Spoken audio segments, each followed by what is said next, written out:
ఆశ్రమం టాప్ ఫ్లోర్లో హాస్పిటల్ ఉంది. దగ్గర దగ్గర ఒక 20 బెడ్స్ ఉంటాయి అక్కడ. 24/7 డాక్టర్సు, నర్సెస్ వాళ్ళు ఉన్నారు. వీళ్ళకి 2 హాస్పిటల్స్తో టైఅప్ కూడా ఉంది. ఆ హాస్పిటల్ నుంచి డాక్టర్స్ వస్తూ ఉంటారు, రెగ్యులర్గా పేషెంట్స్ని చూస్తూ ఉంటారు. ఈ ట్రీట్మెంట్ మాత్రం ఇక్కడ ఉంటున్న పేషెంట్స్కి మాత్రమే, అంటే ఇన్మేట్స్కి ఎవరికైతే ఏ ఇబ్బంది వచ్చిందో మెడికల్ ఇబ్బంది, వాళ్ళకి ఇక్కడ ట్రీట్మెంట్ సదుపాయాలు వెంటనే చేస్తారు. ఇక్కడ ఇన్మేట్స్ విషయానికి వస్తే లేడీస్కి సెపరేట్గా ఉన్నాయి హాల్స్ ఉన్నాయి, జెంట్స్కి సెపరేట్గా హాల్స్ ఉన్నాయి. ఒక్కొక్క హాల్కి సుమారుగా ఒక 100 మంది ఉంటారు.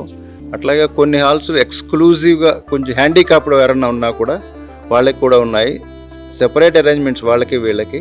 తీసుకొచ్చేది ఆశ్రమం యొక్క ముఖ్య ఉద్దేశం ఏంటంటే, అనాథలు ఎవరూ లేకుండా, ఏ రకమైన అసిస్టెన్స్, బ్యాక్గ్రౌండ్ సపోర్ట్ ఎవ్వరూ లేని వాళ్ళు వస్తే, అది కూడా నార్మల్గా అటువంటి పరిస్థితులు ఎప్పుడు పోలీసుల ద్వారానో ఏదో సిచ్యువేషన్లో వస్తారు. అటువంటి వాళ్ళ రిఫరెన్స్ తోటి ఇక్కడికి వచ్చిన తర్వాత వీళ్ళని తీసుకుని వాళ్ళని చూసుకుంటారు జాగ్రత్తగాను జీవితాంతం. ఒకవేళ వాళ్ళు కానీ వాళ్ళు తెలిసిన వాళ్ళు కానీ తర్వాత దొరికితే వాళ్ళకి మళ్ళీ లీగల్ ప్రాసెస్ ద్వారా పోలీసుల ద్వారా తిరిగి పంపించి కార్యక్రమం కూడా వాళ్ళు చేపడుతున్నారు. హాస్పిటల్ బాగుంది, రూమ్స్ బాగున్నాయి, ఫెసిలిటీస్ చాలా బాగున్నాయి.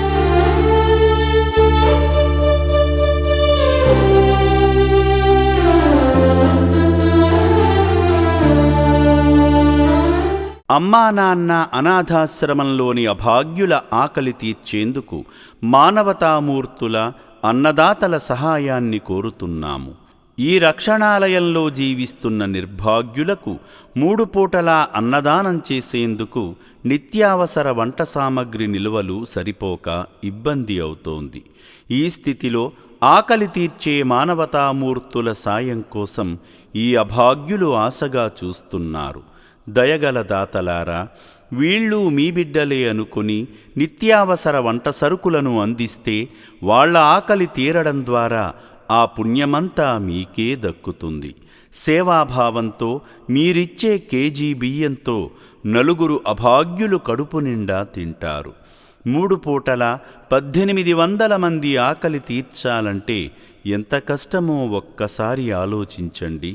దయచేసి బియ్యము, పప్పు, నూనె, కూరగాయలు ఇలా ఏదైనా సాయమందించి శ్రీ పుణ్యలింగేశ్వరుని అనుగ్రహానికి పాత్రులు కండి.